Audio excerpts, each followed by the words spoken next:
नमस्कार दोस्तों, आज हम लोग हिंदी साहित्य का इतिहास पढ़ेंगे।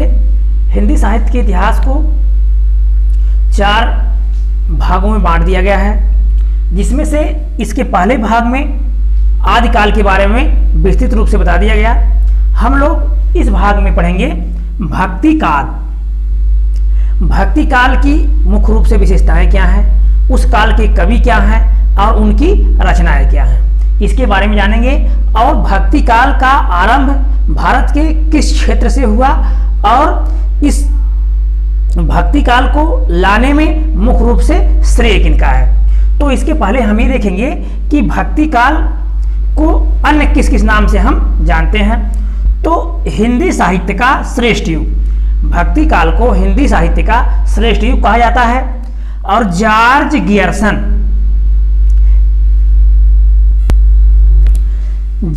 गियर्सन ने इसे स्वर्णकाल नाम दिया।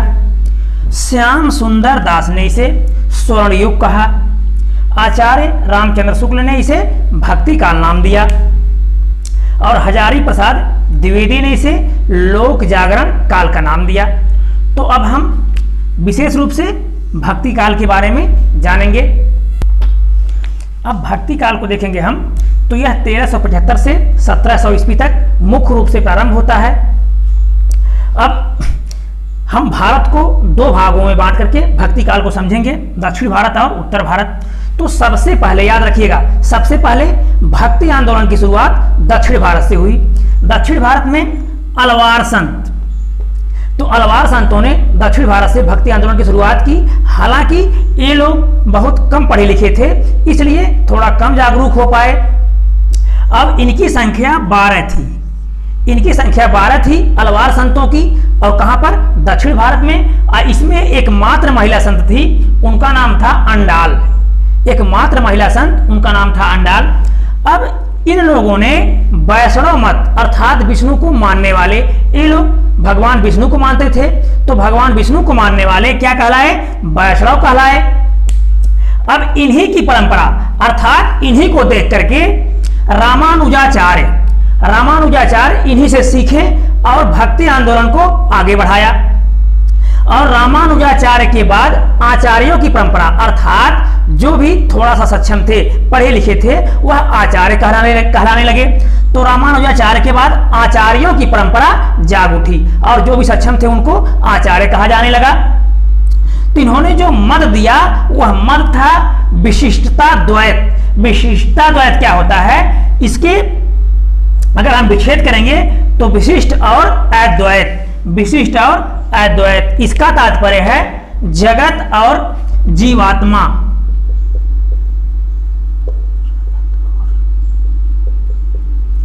जगत और जीवात्मा, इस सिद्धांत को उन्होंने दिया कि जगत और जीवात्मा ब्रह्म से अलग हैं, लेकिन उन्हीं के भाग हैं। किस प्रकार? जिस प्रकार से सूर्य की किरणें सूर्य से ही निकलती हैं, लेकिन वह सूर्य से अलग हैं, उसी प्रकार से इन्होंने जो विशिष्टाद्वैत का सिद्धांत दिया जगत और जीवात्मा का, कि यह अलग हैं लेकिन उस ब्रह्म के ही रूप हैं। अर्थात ये भी किनको मानते थे? ये भी वैष्णव अर्थात विष्णु को मानते थे। अब इनकी परंपरा के बाद इन्हीं के तुरंत पश्चात रामानंद हुए। और इन्होंने निचले तबकों तक अर्थात पहले क्या था, जो भी पिछड़े वर्ग थे या छोट समुदाय था, उसको धर्म के क्षेत्र में आगे आने का अधिकार नहीं था। तो इन्होंने क्या किया, निचले तबके तक भगवान की जो भी निचले तबके तक राम भक्ति को पहुंचाया। अब इनके 12 शिष्य थे। 12 शिष्य कौन कौन थे? कबीर, नरहरयानंद, रैदास, पीपा, सेन, सुरसरी, सुखानंद, भावानंद, अनंतानंद, धन्ना, पद्मावती। तो नाभादास, धन्ना, पद्मावती, ये इनके 12 शिष्य थे। और इन्होंने पूरे उत्तर भारत में राम भक्ति का विस्तार किया। अब फिर हम आगे देखेंगे। अब भक्ति काल को हम 2 भागों में बांट सकते हैं। कौन कौन सा? सगुण भक्ति और निर्गुण भक्ति। सगुण भक्ति में क्या होता है, भगवान को किसी रूप में मानते हैं, उनकी कोई आकृति थी, उनका कोई आकार था और उनकी मूर्ति बना करके हम पूजा कर सकते हैं। जबकि निर्गुण भक्ति में यह मानते हैं कि भगवान निराकार है, अर्थात उसका कोई आकार नहीं है, उसकी कोई मूर्ति नहीं है, अर्थात वह क्या है, वह अदृश्य है। अब इसमें हम देखेंगे सबसे पहले सगुण भक्ति। अब सगुण भक्ति में भी दो शाखाएं, एक राम भक्ति शाखा, एक कृष्ण भक्ति शाखा। तो जो राम को मानने वाले अर्थात विष्णु के दो रूपों को माना गया, राम भक्ति और कृष्ण भक्ति। तो जो लोग राम के रूप में विष्णु को स्वीकार किए तो राम भक्ति शाखा, और जो लोग कृष्ण के रूप में माने उनको कृष्ण भक्ति शाखा कहा गया। अब भक्ति काल को अगर देखा जाए तो हिंदी काल का स्वर्ण युग कहा जाता है। दूसरी चीज, भक्ति काल में सबसे श्रेष्ठ कवि तुलसीदास हैं, याद रखिएगा, सबसे श्रेष्ठ कवि तुलसीदास हैं। अब इनकी जो भाषा है वह अवधी है, इनकी भाषा अवधी है। फिर अन्य कवि को हम देखेंगे इसमें नाभादास, अग्रदास, प्राणचंद चौहान, ये मुख्य कवि हैं राम भक्ति शाखा के। अब हम देखेंगे कृष्ण भक्ति शाखा। तो जो वैष्णव संप्रदाय है, वैष्णव संप्रदाय में सबसे मुख्य आधार अर्थात विष्णु के सबसे मुख्य आधार किनको माना गया है, कृष्ण को माना गया है। और जितने भी कवि हुए हैं कृष्ण भक्ति शाखा में, इन सभी की भाषाएं क्या हैं, ब्रज हैं। नोट कीजिएगा, जितने भी लोग हुए हैं कृष्ण भक्ति शाखा में, इनकी भाषाएं क्या हैं, ब्रज हैं। और कृष्ण भक्ति शाखा को मुख्य रूप से लाने का श्रेय किन्हें है, श्री वल्लभाचार्य जी को। अब इनकी तिथि है 1479 से 1531। तो यह जो है वल्लभाचार्य जी कृष्ण भक्ति शाखा के या वैष्णव संप्रदाय के मुख्य आधार हैं या आधार स्तंभ हैं। इन्होंने पुष्टि मार्ग को अपनाया। किस मार्ग को अपनाया, पुष्टि मार्ग को अपनाया। तो पुष्टि मार्ग के अंतर्गत भगवान की सेवा दो प्रकार से की जा सकती है। क्या क्या, एक है नाम सेवा,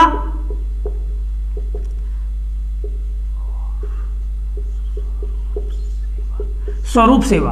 तो इन्होंने जो सिद्धांत दिया पुष्टि मार्ग का, इसके अंतर्गत दो प्रकार से सेवा की जा सकती है। एक नाम सेवा अर्थात केवल नाम को रट करके, या एक स्वरूप सेवा अर्थात मूर्ति बना करके। इस प्रकार से पुष्टि मार्ग के अंतर्गत दो प्रकार से सेवा की जा सकती है। तो पुष्टि मार्ग में हम देखेंगे अष्टछाप के कवि। पुष्टि मार्ग में 8 कवि हैं जिन्हें अष्टछाप के कवि कहा जाता है। और ये अष्टछाप कवि कौन है, कुंभनदास, सूरदास, याद रखिएगा, कुंभनदास, सूरदास। तो अब सूरदास की भाषा क्या होगी, सूरदास की भाषा क्या होगी, ब्रज होगी। अर्थात जितने भी कृष्ण भक्ति शाखा में हैं सबकी भाषाएं ब्रज हैं। तो सूरदास, कृष्णदास, परमानंद दास, गोविंद स्वामी, छीत स्वामी, नंददास, चतुर्भुज दास, ये पुष्टि मार्ग के अंतर्गत अष्टछाप के 8 कवि हैं। याद रखिएगा इन सारे 8 लोगों का नाम। अन्य कुछ लोग हैं इसमें जो कवि हैं कृष्ण भक्ति शाखा के, मीराबाई, जयदेव बहुत ही प्रसिद्ध कवि हैं। इन लोगों की रचनाओं को हम आगे आपको बताएंगे। जयदेव, रसखान, तुकाराम, नरोत्तम दास, ये मुख्य रूप से कृष्ण भक्ति शाखा के कवि हैं। अब हम देखेंगे निर्गुण भक्ति। अब निर्गुण भक्ति भी दो रूपों में, ज्ञानाश्रयी और प्रेमाश्रयी में बट गया। तो अब हम निर्गुण भक्ति में देखेंगे ज्ञानाश्रयी और प्रेमाश्रयी। तो ज्ञानाश्रयी में भगवान की जो भी रूप हैं या आकार हैं, तो चूंकि ये लोग निराकार ब्रह्म को मानते थे, तो इन लोगों ने ज्ञान अर्थात ज्ञान देना, उपदेश देना, इस माध्यम से लोगों को जागरूक किया कि भगवान कोई न कोई है, उसकी पूजा किया जाए। लेकिन जो प्रेमाश्रयी है इसमें सूफी संत, इसके अंतर्गत मुसलमान सूफी संत आते हैं। इन लोगों की विचारधारा जो थी वह बहुत ही सही थी। इस प्रकार सही थी कि ये लोग बाह्य आडंबर अर्थात जो भी ढोंग होता है इससे हट करके इन्होंने कहा कि भगवान की पूजा जो है प्रेम के द्वारा की जा सकती है और प्रेम से भगवान को प्राप्त किया जा सकता है। इस प्रकार से इन्होंने प्रेम को मुख्य आधार माना। तो अब हम देखेंगे ज्ञानाश्रयी में। तो ज्ञानाश्रयी शाखा के अंतर्गत हैं कबीर, कमाल, रायदास, अर्थात कबीरदास, कमाल, रायदास। रायदास जी जो हैं इनको रविदास के नाम से भी जानते हैं, तो रायदास या रविदास। फिर धर्मदास, गुरु नानक, दादू दयाल, सुंदरदास, रज्जब, मलूकदास, अक्षर, अनन्य, जम्भनाथ, सिंगाजी, हरिदास, ये मुख्य रूप से ज्ञानाश्रयी शाखा के कवि हैं। अब हम देखेंगे प्रेमाश्रयी शाखा के कवि और उनकी रचनाएं क्या हैं। तो प्रेमाश्रयी में मलिक मोहम्मद जायसी सबसे प्रसिद्ध कवि हैं और इनकी रचनाएं पद्मावत जो रानी पद्मावती पर आधारित है, अखरावट, आखिरी कलाम और कन्हावत, ये मलिक मोहम्मद जायसी की रचनाएं हैं। अब हम देखेंगे मंझन की रचना है मधुमालती कुतुबन, इनकी रचना है मृगावती उस्मान, इनकी रचना है चित्रावली असाइत, इनकी रचना है हंसावली। अब मुख्य रूप से जो भी भक्ति काल के अन्य कवि हैं उनकी हम रचनाओं को देखेंगे। अब भक्ति काल में जो तुलसीदास हैं, याद रखिएगा, ये सबसे विख्यात या सबसे प्रसिद्ध कवि हैं तुलसीदास। और इनकी भाषा क्या है? अवधी है। इनकी रचनाएं हैं रामचरितमानस। तुलसीदास जी को जो भी ख्यात मिली है सबसे अधिकतम वह किससे मिली है? रामचरितमानस से मिली है। फिर विनय पत्रिका, कवितावली, गीतावली, बरवय रामायण, रामलला नहछू, रामाज्ञा प्रश्नावली, दोहावली, वैराग्य संदीपनी, जानकी मंगल, पार्वती मंगल, कृष्ण गीतावली, ये तुलसीदास जी की रचनाएं हैं। अब हम देखेंगे सूरदास, इनकी भाषा ब्रज है। सूरदास जी की भाषा ब्रज है। अब इनकी जो सबसे प्रसिद्ध रचना है वह है सूरसागर। फिर अगली रचना देखेंगे हम सूरसरावली, साहित्य लहरी, नल दमयंती और ब्याहलो, ये इनकी रचनाएं हैं। नाभादास, इनकी भी भाषा ब्रज है और इनकी रचनाएं हैं अष्टयाम और भक्तमाल। फिर देखेंगे कबीरदास की जो भाषा थी वह सधुक्कड़ी थी, अर्थात साधुओं वाली भाषा थी। और पंचमेल खिचड़ी में हिंदी की सभी भाषाओं को सम्मिलित किया गया, अर्थात इनकी भाषा बहुत ही अटपटी थी और लगभग जितनी भी हिंदी की भाषाएं हैं सब इनकी भाषा में सम्मिलित है। और इनकी एकमात्र रचना बीजक है, लेकिन याद रखिएगा बीजक इनके हाथ से लिखी गई रचना नहीं है। जो भी इनके शिष्य थे उन्होंने इनकी जो अटपटी बाणी से निकला उसको लिपिबद्ध कर लिया, अर्थात उनको संग्रहित कर लिया और वह क्या कहलाया? बीजक कहलाया। और इसके 3 भाग हैं, साखी, सबद, रामायणी। लेकिन माने कौन जाएंगे? कबीरदास जी माने जाएंगे, लेकिन इनके हाथ से लिखी हुई रचना ये नहीं है। तो अब आप लोग समझ गए होंगे कि जो भक्ति काल है इसकी शुरुआत दक्षिण भारत से हुई और उत्तर भारत में लाने का श्रेय किसे है? रामानंद जी को उत्तर भारत में भक्ति काल को लाने का श्रेय है। तो ये मुख्य रूप से भक्ति काल के कवि थे और उनकी रचनाएं थी। तो आप नोट बना लीजिएगा, मेरे साथ पढ़ते रहिए। आपको पूरा हिंदी, जितने भी हिंदी में व्याकरण है या लेखक हैं, कवि हैं, जिस भी प्रकार के हैं, उन सारी चीज़ों को हम बहुत ही विस्तार से आपको बताएंगे। और वीडियो अच्छा लगा होगा तो लाइक कीजिएगा, सब्सक्राइब कीजिएगा, दोस्तों को शेयर कीजिएगा। धन्यवाद।